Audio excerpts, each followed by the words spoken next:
Meus irmãos, vamos abrir as nossas Bíblias no primeiro livro das Sagradas Escrituras, o livro do Gênesis. Nós leremos a partir do verso 25 do capítulo 4 até o verso de número 32 do capítulo 5. Gênesis capítulo 4, do verso 25 até o verso de número 32 do capítulo 5. Escute com atenção aquilo que diz a voz do teu Redentor nessa noite. Tornou Adão a coabitar-se com a sua mulher, e ela deu à luz um filho a quem pôs o nome de Sete. Porque, disse ela, Deus me concedeu outro descendente em lugar de Abel, a quem Caim matou. A Sete nasceu-lhe também um filho, ao qual pôs o nome de Enos. Daí se começou a invocar o nome do Senhor. Este é o livro da genealogia de Adão. No dia em que Deus criou o homem, a semelhança de Deus o fez. Homem e mulher os criou e os abençoou e lhes chamou pelo nome de Adão, no dia em que foi criado. Viveu Adão 130 anos e gerou um filho à sua semelhança, conforme a sua imagem, e lhe chamou Sete. Depois que gerou a Sete, viveu Adão 800 anos e teve filhos e filhas. Os dias todos da vida de Adão foram 930 anos e morreu. Sete viveu 105 anos e gerou a Enos. Depois que gerou a Enos, viveu 807 anos e teve filhos e filhas. Todos os dias de Sete foram 912 anos e morreu. Enos viveu 90 anos e gerou a Cainã. Depois que gerou a Cainã, viveu Enos 815 anos e teve filhos e filhas. Todos os dias de Enos foram 905 anos e morreu. Cainã viveu 70 anos e gerou a Maalalel. Depois que gerou a Maalalel, viveu Cainã 840 anos e teve filhos e filhas. Todos os dias de Cainã foram 910 anos e morreu. Maalalel viveu 65 anos e gerou a Jared. Depois que gerou a Jared, viveu Maalalel 830 anos e teve filhos e filhas. Todos os dias de Maalalel foram 895 anos e morreu. Jared viveu 162 anos e gerou a Enoque. Depois que gerou a Enoque, viveu Jared 800 anos e teve filhos e filhas. Todos os dias de Jared foram 962 anos e morreu. Enoque viveu 65 anos e gerou a Metusalém. Andou Enoque com Deus e depois que gerou a Metusalém viveu 300 anos e teve filhos e filhas. Todos os dias de Enoque foram 365 anos. Andou Enoque com Deus e já não era, porque Deus o tomou para si. Metusalém viveu 187 anos e gerou a Lameque. Depois que gerou a Lameque, viveu Metusalém 782 anos e teve filhos e filhas. Todos os dias de Metusalém foram 969 anos e morreu. Lameque viveu 182 anos e gerou um filho. Pôs-lhe o nome de Noé, dizendo: Este nos consolará de nossos trabalhos e das fadigas de nossas mãos, nesta terra que o Senhor amaldiçoou. Depois que gerou a Noé, viveu Lameque 595 anos e teve filhos e filhas. Todos os dias de Lameque foram 777 anos e morreu. Era Noé da idade de 500 anos e gerou a Sem, Cã e Jafé. Até aqui a palavra do nosso Deus, meus irmãos. Vamos à presença do nosso Deus em oração, pedindo a sua bênção. Oremos. Santo Deus, nós te damos graça pelo teu santo dia, onde a tua igreja se reúne para ouvir a tua voz. Por isso, ó Deus, nós oramos ao Senhor pedindo o teu auxílio e a tua graça para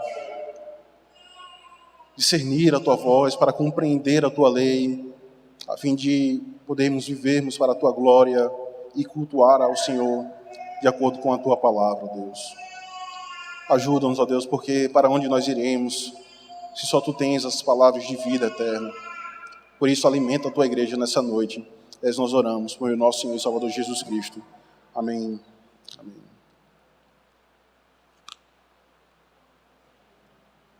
Domingo passado, meus irmãos, nós fomos instruídos quanto às marcas de um povo, de uma sociedade que está distante do Senhor. E essas marcas como alienação, ou seja, separação, distanciamento do Senhor, imoralidade e violência, são tão somente marcas de um povo, de um homem cujo coração está encharcado em pecaminosidade, em um coração cujo a sua maior finalidade é se rebelar contra a lei do Senhor, contra a lei do seu Criador. Adão e Eva, que foram criados em retidão e perfeição, à imagem e semelhança do nosso Deus, após quebrarem a lei do Senhor, após quebrarem o pacto das obras, receberam em seus corpos e almas a devida punição dos seus pecados, isto é, a morte eterna. Uma separação imensurável, uma separação que não poderia ser reatada, que não poderia ser restabelecida, a não ser pelo próprio Deus. É aí então que o Senhor, ele age com graça e misericórdia, é aí que o Senhor vai ao encontro do homem com a sua bondade e soberania, prometendo a Adão e Eva um descendente que esmagaria a cabeça da serpente, trazendo então salvação e comunhão essa que foi perdida após o pecado dos nossos pais.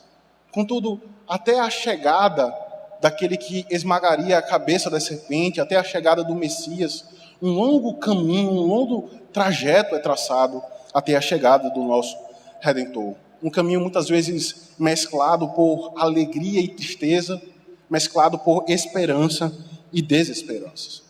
Isso fica muito nítido e claro quando nós percebemos que Adão e Eva, no capítulo 4, no finalzinho do capítulo 4, como nós lemos nessa noite, eles se alegram, seus corações se regozijam com o nascimento de um filho, com o auxílio do Senhor, adquirir um varão. Entretanto, não passado muito tempo, após o nascimento daquele que recebeu o louvor de Eva, ao dizer, com o auxílio do Senhor adquirir um varão, não passado muito tempo, Adão pôde ver com os seus próprios olhos os frutos, as consequências da sua tola decisão, ao ter comido do fruto do conhecimento do bem e do mal. Ele pôde ver Caim, o seu filho, matando o seu próprio irmão por inveja, por rebeldia, por rebelião ao Senhor. Aquele que mais à frente, como a própria Eva, ela afirma, aquele que mais à frente é descrito como sendo a semente santa de onde viria o Messias, Abel, de onde viria o Messias. Então, após Eva comer da árvore do conhecimento do bem e do mal, após eles terem quebrado a lei do Senhor, a promessa que havia sido como um bálsamo para a alma aflita de Eva, agora parecia estar escorrendo entre os seus dedos como a areia do mar. Seu filho Abel havia sido assassinado pelo seu irmão Caim. É por isso que Moisés agora, a partir do verso 25 do capítulo 4, no texto que nós lemos, até o final do capítulo 5, ele nos narra a fidelidade de Deus ao seu pacto, às suas promessas. E é nesta genealogia, especificamente, onde Moisés nos mostra as marcas de um povo que ama a Deus. Se domingo passado nós fomos instruídos quanto às marcas de um povo que vive distante do Senhor, se nós fomos instruídos através da genealogia de Caim, quanto às marcas de um povo que vive distante do Senhor, hoje, meus irmãos, hoje à noite nós veremos por meio da descendência, por meio da genealogia de Adão, as marcas de um povo que ama ao seu Criador, que ama a Deus. A primeira marca, então, para nós vermos nessa noite, é que este povo que ama ao Senhor, este povo que ama os mandamentos do Senhor, é um povo que crê nas promessas de Deus. Em primeiro lugar, o povo que ama ao Senhor, ele crê nas promessas de Deus.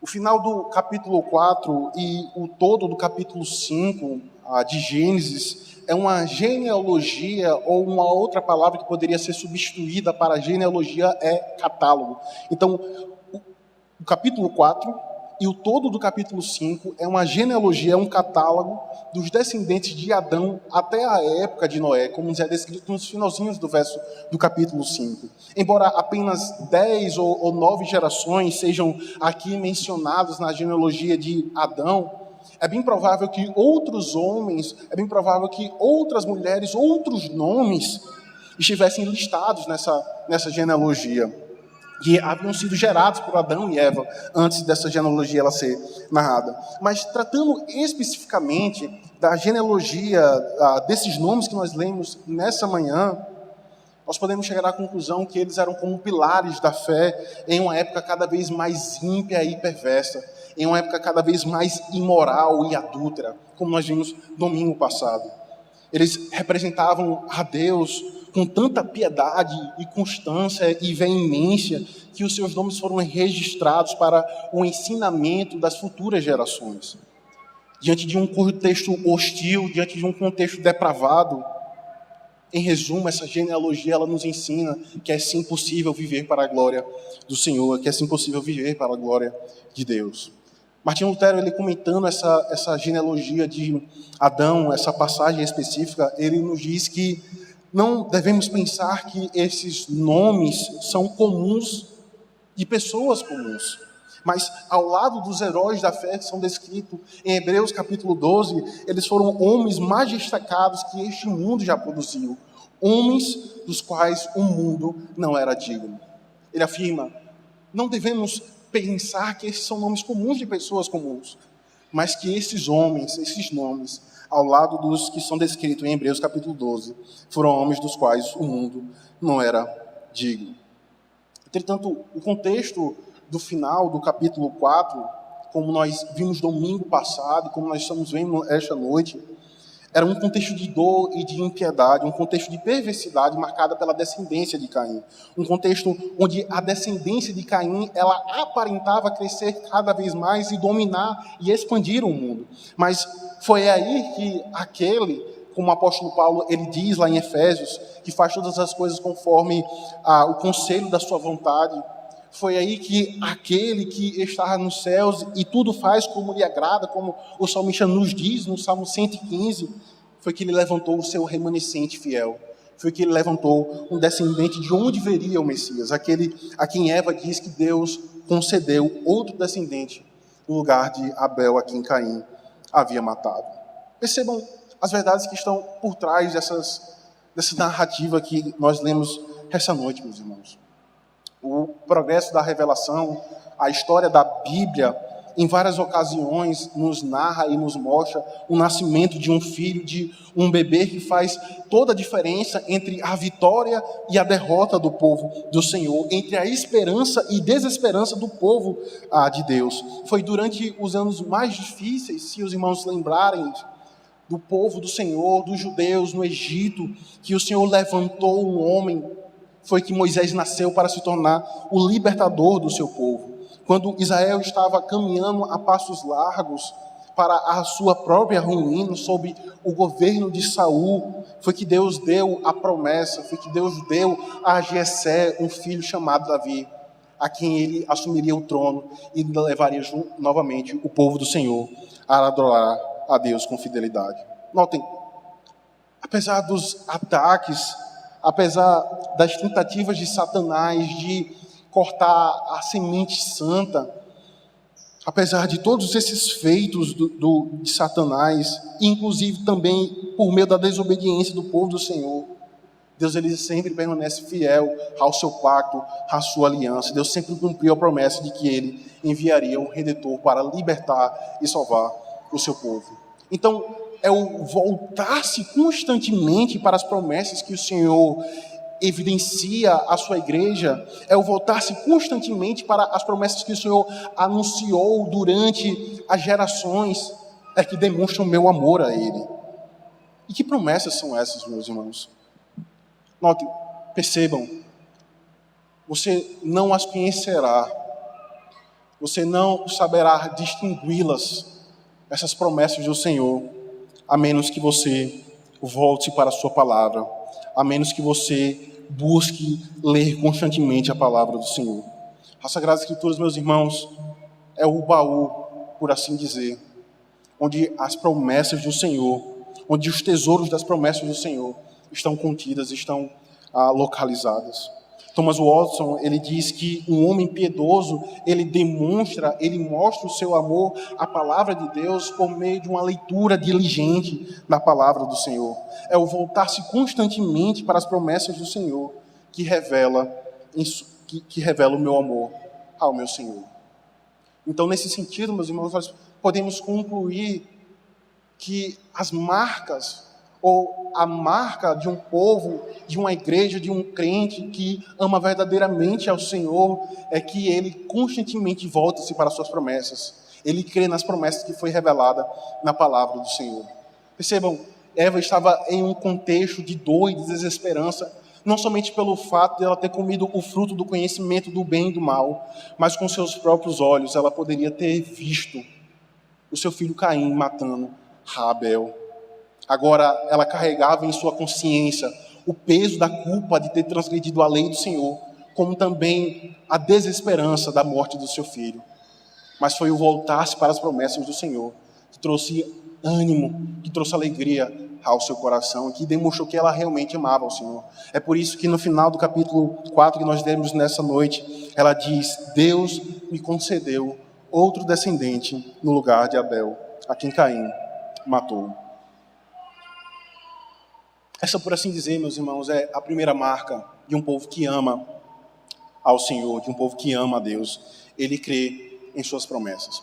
A segunda marca para nós vermos nessa noite a respeito de um povo que ama ao Senhor é que este povo, reconhece a sua fraqueza. Isso não está de forma muito clara, não está de forma muito evidente no texto que nós lemos, mas acompanhe comigo novamente o que nos é dito no verso 26. Veja: a Sete nasceu-lhe também um filho, ao qual pôs o nome de Enos. Daí se começou a invocar o nome do Senhor. Após Deus agir com graça e misericórdia para com os nossos pais, ao conceder o nascimento de um outro filho chamado Sete, de onde viria a semente santa, de onde viria aquele que esmagaria a cabeça da serpente, agora o texto também nos diz que Sete gerou um filho chamado Enos. E a palavra Enos, em seu sentido original, significa humano. Não no sentido de ser humano, porque aí a palavra já não seria mais Enos, mas Adão, que significa humanidade, que significa ser humano. Mas a palavra Enos, ela traz em seu sentido mais profundo e original e direto o sentido de fragilidade, de fraqueza e de pequenez. Então, diferente dos descendentes de Caim, diferente do próprio Caim, que já era grande, forte, glorioso, já possuía cidades, já tinha filhos e filhos adultos, o descendente da mulher, o povo do Senhor, ele é pequeno, eles são frágeis. Essa é a segunda marca de um povo que ama ao Senhor, ele reconhece a sua fraqueza. Então, observe um contraste que está sendo estabelecido nessa narrativa. Diferente dos descendentes da mulher, não há menção nenhuma de que Deus, de que o Senhor está sendo invocado no meio dos descendentes de Caim. Enquanto que no meio do povo do Senhor, o seu nome é presente. Na verdade, invocar o nome do Senhor é reconhecer a nossa fraqueza. Porque ninguém que tem a plena certeza, a plena convicção de que carece da graça do Senhor é que reconhece a sua fraqueza. É por isso que Cristo ele diz: eu não vim salvar os sãos, mas sim os enfermos, mas sim os doentes. Eu não vim salvar santos, mas sim pecadores. São aqueles que reconhecem a sua fraqueza, a sua debilidade, a sua pecaminosidade, é que estão aptos e dignos, e que são dignos do Senhor. É quando eles reconhecem a sua fraqueza, é que eles realmente demonstram amar ao Senhor. Somente aqueles que, ao olharem para suas mãos e perceberem a imoralidade, a violência e a alienação, a rebeldia, a podridão de seus pecados, é que são dignos do Senhor, que realmente amam ao Senhor. Os ímpios, eles não são assim, meus irmãos. Como nós já vimos no domingo passado e como nós já estamos vendo nessa noite. Os ímpios, eles não são assim. Observe ainda um outro contraste que o texto nos mostra entre os descendentes de Caim e os descendentes da mulher, entre os descendentes de Adão. Notem que na genealogia de Caim não nos é dito que eles morreram, enquanto que no capítulo 5, após nos informar a quantidade dos anos que aqueles homens viveram, após nos informar quem eles geraram, parece que é sempre repetido um refrão trágico. Se você olhar para as Sagradas Escrituras no capítulo 5, nos é dito: fulano de tal viveu tantos anos, gerou filhas e filhos e morreu.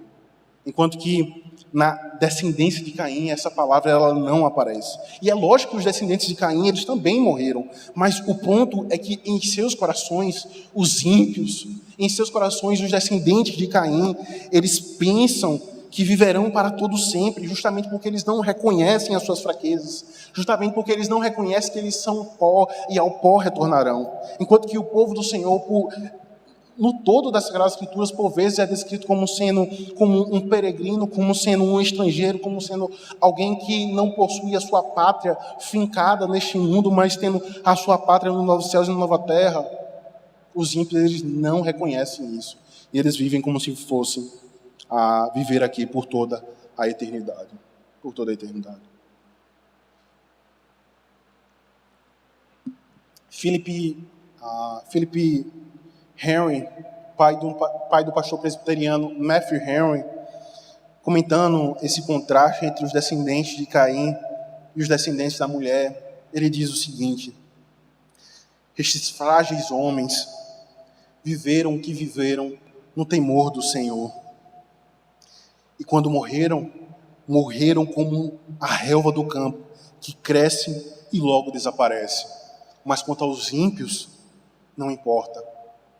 A memória do justo é abençoada, mas o nome dos ímpios é esquecido. Provérbios 10, 7.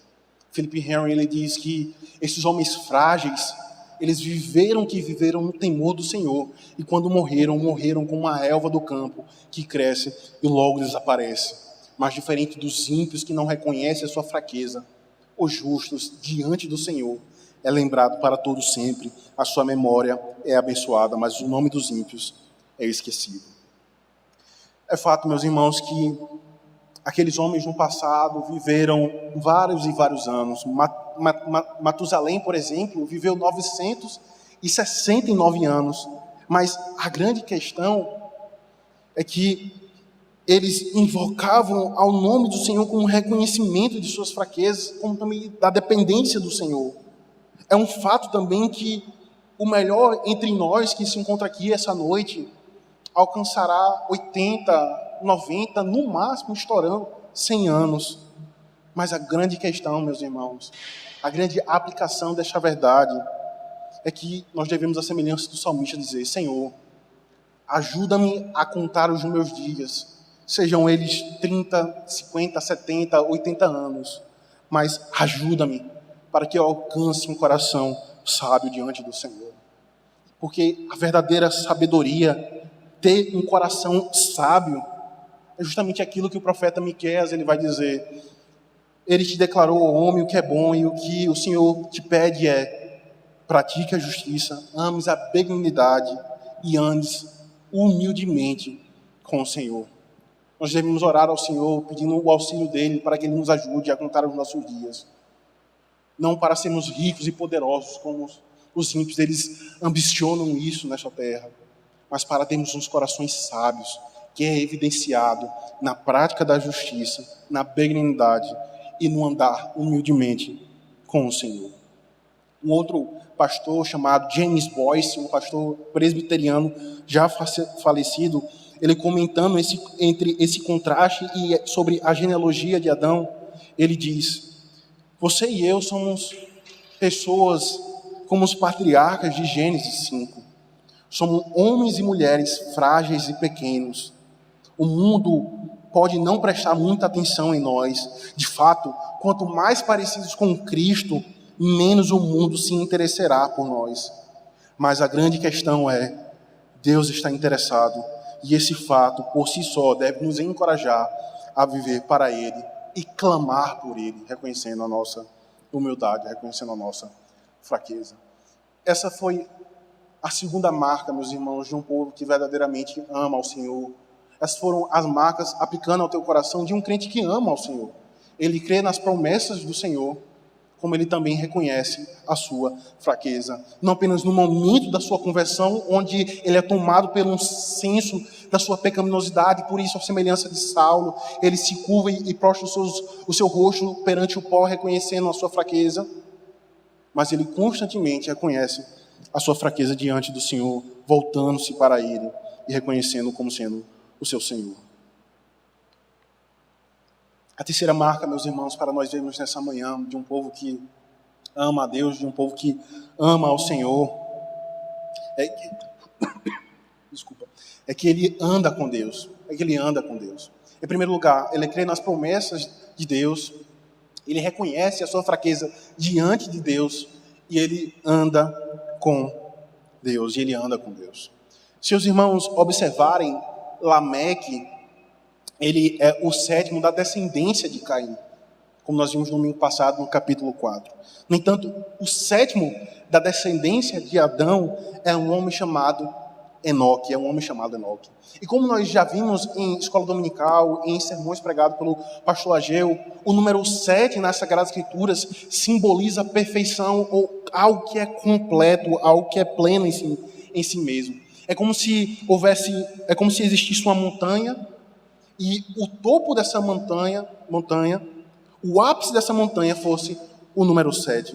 Então, da mesma forma que Lameque é o sétimo da descendência de Caim, com a sua vida, ele demonstra, ele evidencia com maior exatidão o seu pecado, a sua vida, a vida de imoralidade e assassinato. Enquanto que Enoque, o sétimo da descendência de Adão, demonstra com a sua vida, demonstra o ápice da vida de um crente, o andar com Deus. Notem, tanto Lameque como sendo o sétimo da descendência de Caim, como nós já vimos, o 7, ele representa o ápice, aquilo que é completo, como sendo o topo de uma montanha. Lameque, ele demonstra com a sua vida a sua impiedade, enquanto que Enoque, o sétimo da descendência de Adão, ele demonstra com a sua vida o ápice da vida de um crente, que é o andar com o Senhor. Parece-me que essa era uma marca tão distintiva na vida de Enoque, que o texto faz questão de registrar esse fato duas vezes. Veja, no verso 22, se você voltasse novamente para Gênesis capítulo 5, nos é dito no verso 22, andou Enoque com Deus. Mas no verso 24, essa mesma verdade ela é repetida, andou Enoque com Deus. Isso porque a sua glória, a sua honra não estava, diferente de Lameque, em ser um mestre, em ser um artífice, em todo instrumento cortante de ferro e de bronze, mas estava em andar com Deus.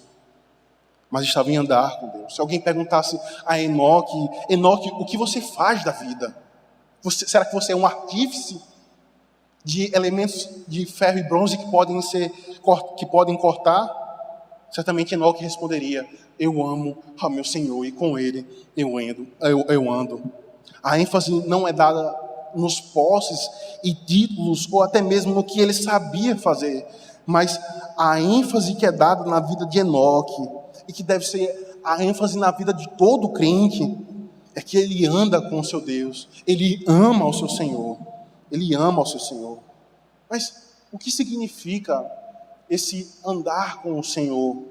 O que significa esse amar ao Senhor de acordo com as Sagradas Escrituras, meus irmãos? Em primeiro lugar, significa andar por fé em Deus, não confiando em nosso próprio entendimento, na nossa própria justiça ou no nosso próprio intelecto, mas acreditando em Deus quando Ele nos diz o que nós devemos fazer e como nós devemos fazer. Essa é a primeira característica de alguém que anda com o Senhor. Ele vive por fé, não confiando em sua própria justiça, no seu próprio entendimento ou na sua capacidade de analisar o mundo, mas ele confia naquilo que o Senhor ele manda fazer e como Ele manda fazer. É importante nós termos isso em mente, porque facilmente nós somos iludidos. E é aqui que nós não devemos nos iludir. Andar por fé, meus irmãos, significa que todas as áreas da minha vida, seja no âmbito familiar, seja no trabalho, seja na sociedade, seja a minha visão política, seja o meu entendimento de como Deus ele deve ser cultuado e adorado, devem ter como fundamento aquilo que Ele ordena em Sua palavra. Não o meu entendimento, não os meus achismos. Como isso é profundo e o nosso entendimento deve abraçar isso essa noite. Andar por fé é ouvir aquilo que Deus ele ordena em Sua palavra. Outras vezes nós pensamos e queremos acrescentar ao culto aquilo que Deus não ordenou. Por mais piedosos que sejam os nossos argumentos, se não está de acordo com a palavra do Senhor, se não passa no crivo de como Ele ordena fazer e como deve ser feito, então, por mais piedosos que sejam os nossos argumentos, eles são abomináveis diante do Senhor. Em uma conversa com um grande amigo meu, conversando sobre a ceia do Senhor, ele falava sobre aquelas situações, aqueles episódios das tribos que se encontram afastadas e por isso não têm um entendimento até mesmo da língua portuguesa ou até mesmo do Evangelho. Ele diz, se um missionário chega em uma determinada tribo e ele vai ministrar a ceia, ele pode facilmente usar do coco como sendo o pão e o açaí espremido como sendo o vinho do Senhor. Ora, é para tornar mais palpável ao entendimento daqueles índios ou daquele povo afastado. Notem, a intenção ela é piedosa. Como não tornar mais evidente a ceia do Senhor para homens e mulheres indoutos ou que não compreendem ou que nunca ouviram a mensagem do Evangelho? Mas a grande questão, meus irmãos, por mais piedosos que sejam os nossos argumentos, se não está revelado e se não é ordenado pelo Senhor, isto é abominação diante de Deus. Isso é abominação diante do Senhor. É isso que significa andar por fé. É todas as áreas da minha vida, especialmente o culto, de como eu lido com o Senhor, devem permear a sua palavra, a sua palavra. Enoque viveu pela fé e por causa da sua fé, ele foi elogiado lá em Hebreus capítulo 12. Pela fé, Enoque foi tirado desta vida de modo que não experimentou a morte. Ele não pôde ser encontrado porque Deus o havia levado embora. Pois antes de ser levado, ele foi elogiado como alguém que agradou a Deus. E sem fé é impossível agradar a Deus. Porque quem se aproxima dele deve crer que ele existe e que recompensa e que é o galardoador daqueles que o buscam, Permitam-me abrir um parênteses a respeito daquilo que é falado da vida de Enoque, quanto à sua transladação. Notem que todos esses homens que são descritos na descendência, na genealogia, no catálogo de Adão, todos esses homens eles eram piedosos e eles aprenderam a temer e a viver para a glória do Senhor com base em seu pai, Adão, com base em sua mãe, Eva. No entanto, nos é dito a respeito de Enoque que ele não morreu, mas que na verdade ele foi tomado pelo Senhor, que ele foi trasladado. Isso não significa dizer que Enoque ele era mais especial, ou mais piedoso, ou mais santo do que os demais homens dessa genealogia, mas o que nós devemos entender ao nos aproximarmos desse texto é que aprove ao Senhor, de acordo com a sua soberania e de acordo com a sua vontade, tomar Enoque para si. Isso nos aponta para o fato de que, ainda que aqueles homens, após Enoque, viessem a morrer, ao olharem para o exemplo de Enoque, eles poderiam ter a certeza absoluta de que, ainda que eles viessem a morrer, eles viveriam em Cristo Jesus. Eles viveriam por meio na fé no Messias, que haveria de vir para redimir e conceder vida eterna ao seu povo. Entretanto, há um problema ao tratarmos quanto ao fato de Enoque ter sido trasladado, pelo fato de Enoque ter sido tomado para Deus, é quanto ao fato de como pode um homem ele ser tomado e habitar no novo céu e na nova terra sem que Cristo tenha se encarnado, sem que Cristo seja a primícia dos mortos. É aí que eu gostaria de citar para os irmãos as palavras do pastor João Calvino quanto a esse dilema. Como é que Enoque ele foi tomado e agora habita nos novos céus e na nova terra, sem Cristo ele ter sido as primícias dos que dormem. João Calvino ele diz: a sua trasladação foi tranquila e jubilosa, como se numa partida deste mundo. Contudo, ele não foi recebido na glória celestial, nos novos céus e na nova terra, mas apenas se livrou das misérias da presente vida, até que Cristo, as primícias do que há de ressuscitar, venha. E posto que Enoque era dentre os membros da igreja do Senhor, era necessário que esperasse até que todos saiam juntos ao encontro de Jesus, para que todo o corpo se una à sua cabeça, a saber, Jesus Cristo. Essa é a grande questão. Enoque, ele não foi trasladado para a glória celestial, mas ele foi tão somente tomado da miséria da vida presente, enquanto Cristo, aquele que é a primícia dos que dormem, haveria de ressuscitar. O segundo requisito, meus irmãos, para nós andarmos, ou a segunda característica de alguém que anda com o Senhor, é que ele anda em santidade. Deus, ele é santo, e todos aqueles que desejam se aproximar do Senhor devem viver em santidade como alguém que é separado deste mundo, alguém que não se deixa ser influenciado por este mundo. É isso que o apóstolo João, ele nos diz em sua primeira carta e que constantemente nós lemos neste púlpito. Deus é luz e nele não há treva alguma. Se afirmarmos ter comunhão com ele, mas andarmos nas trevas, mentimos e não vivemos pela verdade. Mas se andarmos na luz, como ele na luz está, temos comunhão uns com os outros, e o sangue de Jesus Cristo, seu Filho, nos purifica de todo pecado. Nos purifica de todo pecado. E em terceiro e último lugar, meus irmãos, dentro desse tópico que é andar com Deus, é que o crente, ele anda de acordo com a vontade do seu Senhor. Ele, ao ser alistado como um soldado, ele não vive mais para si, mas ele vive para o Senhor. Amós, ele afirma isso em seu livro através de uma pergunta: andarão dois juntos se não houver entre eles acordo? É claro que não. Então, se Enoque andou com o Senhor, foi porque ele claramente não lutava ou ele não resistia à vontade do Senhor, mas como um servo bom e fiel, ele estava pronto a servi-lo, como também a se submeter à sua vontade. É isso que caracteriza um verdadeiro crente. É isso que é uma marca de um povo, de uma sociedade que ama ao Senhor. Ele crê nas promessas de Deus.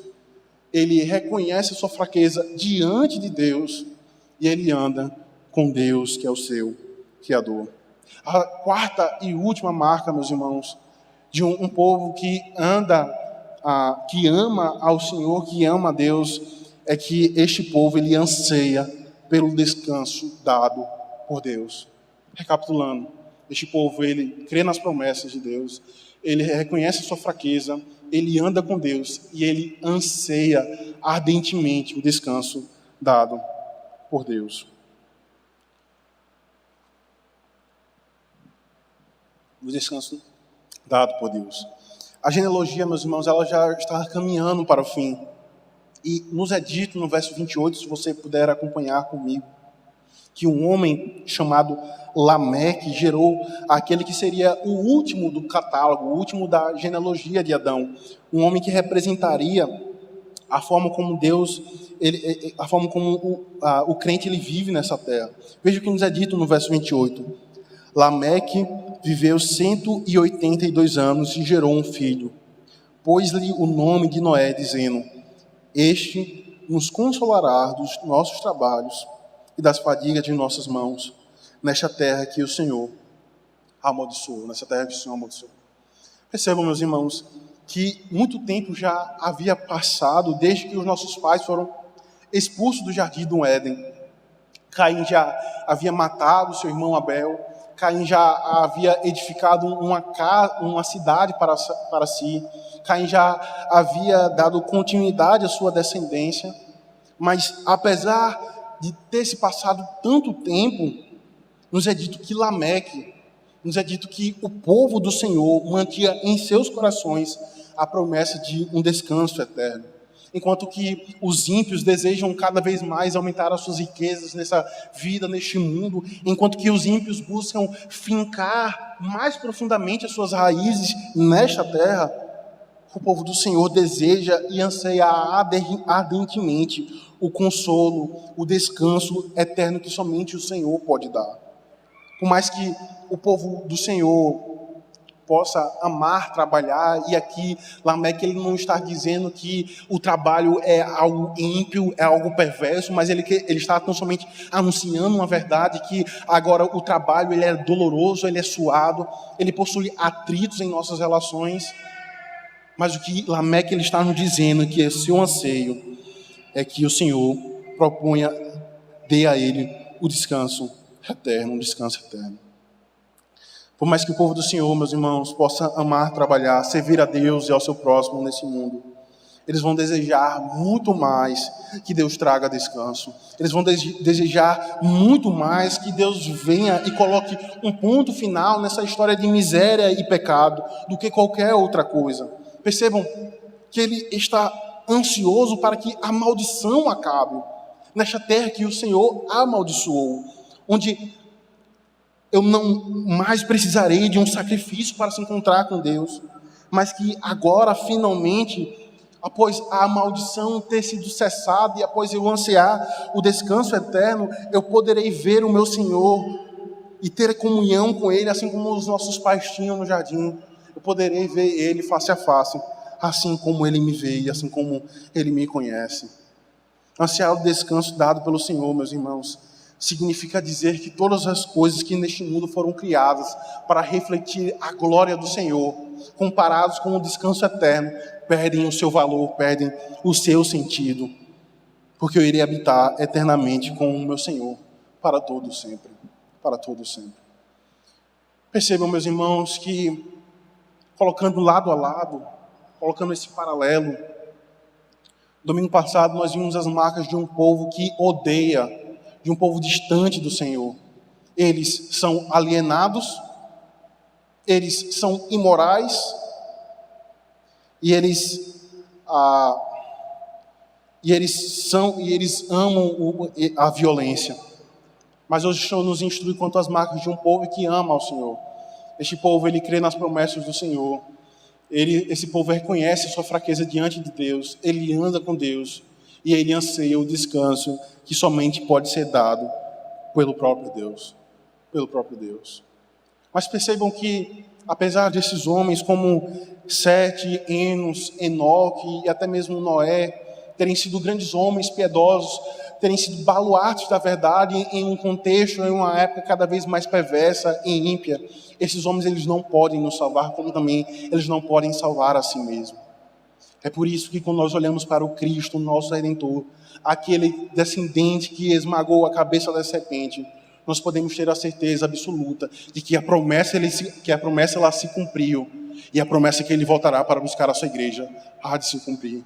É porque Cristo ele se encarnou, é que agora o meu coração pode não apenas se humilhar, mas ao se humilhar ter a esperança de um Redentor que me receberá com as suas mãos perfuradas e consolará a minha alma.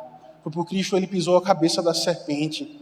É que agora em minha peregrinação eu não sou mais abandonado, porque o meu Cristo ele foi abandonado.